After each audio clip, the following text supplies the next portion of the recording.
Walker Buehler will have season-ending elbow surgery to jeopardize the Dodgers' title hopes.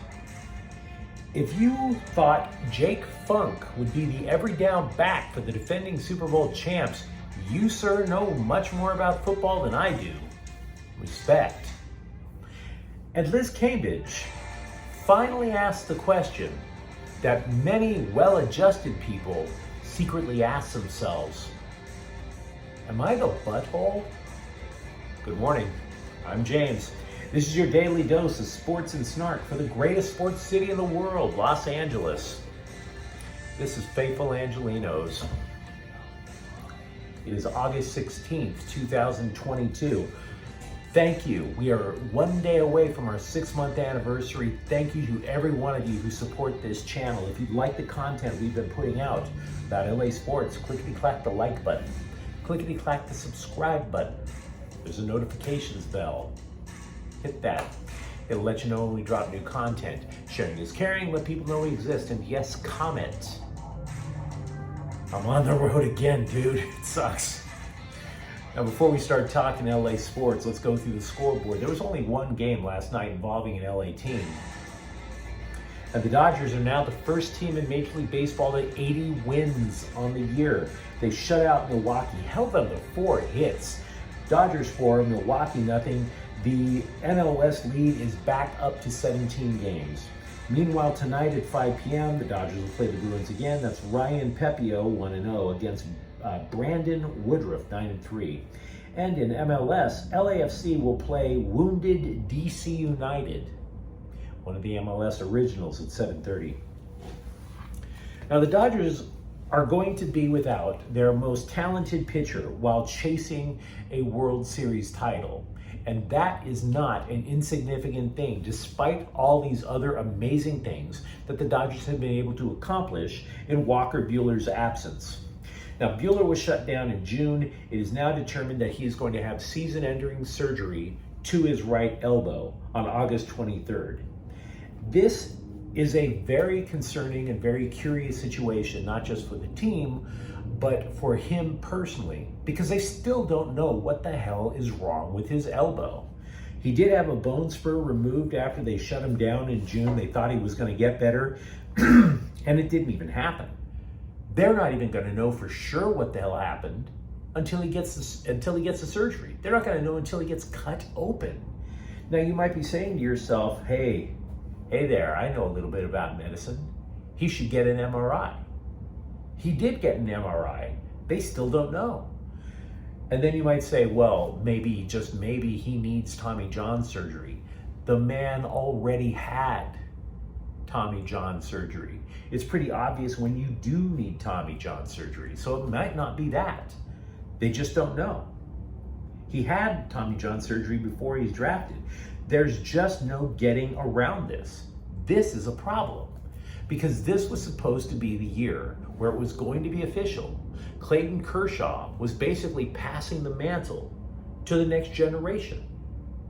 I mean, Walker Buehler, his record was 39-13 from 2018 to 2021. He's a 2-time All-Star. In just barely over 500 innings, he has more than 600 strikeouts.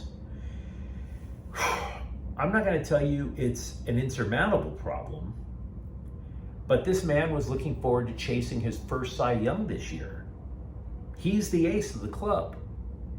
Now, the Dodgers' rotation as it stands now is actually pretty solid, but it's solid to the extent that if we're honest with ourselves, we didn't really think much of Andrew Heaney or Tyler Anderson or Tony Gonsolin.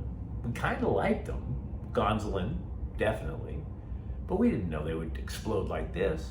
And will it hold up? That is 2, 3, and 4 to the rotation right now. Julio Urias is the ace.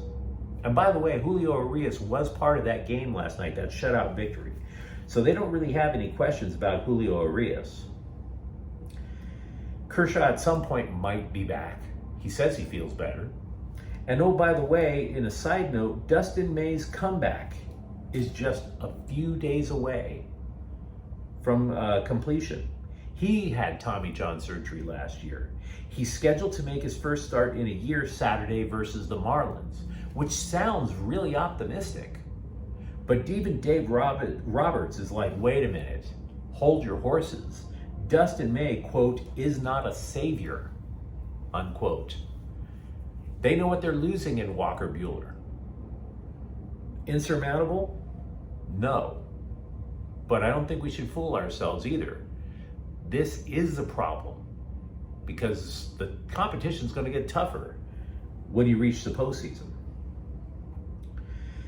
Catcher Austin Barnes has returned, and as a result, Tony Wolters has been designated for assignment. Now, I have to tell you, at this rate, the Rams are going to have some curious play calling. Wouldn't you say? I mean, if you think about it, their draft pick, they were looking for more running back depth. Their draft pick, Kyron Williams, he breaks a foot. He has only begun to start to practice. And then now we find out Cam Akers and Darrell Henderson are out. That is your first and second string running backs. And a rookie who's coming off of an injury? And Sean McVay, he's like a hockey coach. I mean, hockey is extremely vague when they try to describe injuries. Oh, it's upper body, it's lower body. Thanks for the clarity, guys. Meanwhile, Sean McVay is being even more evasive. He's calling it a soft tissue injury. The body is covered in soft tissue. What the hell is that? They don't even necessarily have a timeline for him coming back. One writer hinted that it's day-to-day, but he doesn't have a direct quote from anybody with the team. So we have no idea what's going on. That means that 2021 7th round draft pick Jake Funk is currently the Rams' every down back. And he missed most of last year due to injury too. Whew-wee. By the way, quarterback Matthew Stafford will run more than 60 plays with the first team offense today. It's a test to see how his right elbow is holding up. We've talked a lot about that. For all of your up-to-minute coverage of the second worst team in the WNBA, I made it my mission to be your go-to guy. Let's talk about the Soarks. Liz Cambage, the center who sabotaged the Soarks season by quitting, apologized to the team on Monday. Now, I will give her credit for this much. It wasn't one of those, oh, I'm sorry if I might have hurt. No. She owned what she did. It was a legit apology. And I'm not necessarily saying you don't accept the apology if you're the Soarks. I mean, that's part of the whole make society better thing. You know, if I forgive you and hopefully you forgive me, theoretically society becomes more caring, a better place, more just. But the Soarks' woes could be directly pinned on everything that she did. I mean, if you think about it, LA won just once after she and the team agreed to a contract divorce. And we still have no idea what the hell a contract divorce really is. Why not just say she quit or that you cut her? Why do you have to come up with these floofy, hoity-toity obfuscation, inflation is not inflation? Why would you have to do that? They twisted themselves into a pretzel to land her. She already had a ton of baggage.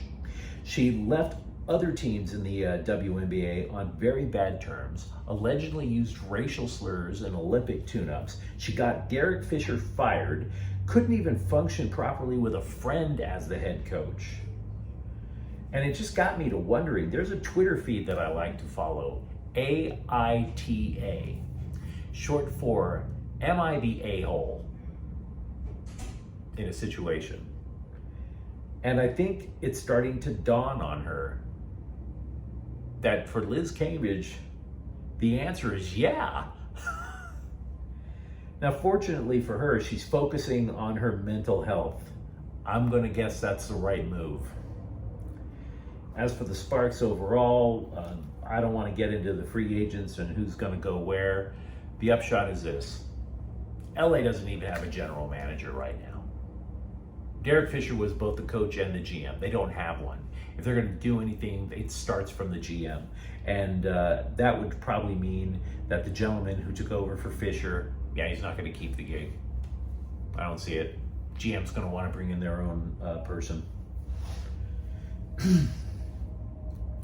The Associated Press college football poll was released. USC is ranked 14th. UCLA is not ranked. And I bring this up because I called out a Chargers blog, Bolt Beat, for being too emotional, too, clutching the pearls over player rankings. And I think Trojans Wire, those people, they need to maybe eat some ginger, maybe take some zinc. I hear palmetto supplement is good to add testosterone because you guys have gotten way too offended over a 14th ranking. It is not that big a deal in the preseason. They complained that the Trojans would be ranked higher, but no sports writer respects Alex Grinch and the defense. And even as a Trojans fan, to which I say, so what? This is not necessarily an indication of Alex Grinch. This is a condemnation of everything that Clay Helton did. The Trojans have to prove themselves first. So I don't think it's unfair. By the way, College Poll Tracker, apparently they like to track down who voted for who. They reported that 3 voters put USC in the top 5. Meanwhile, 4 writers didn't even rank the Trojans at all.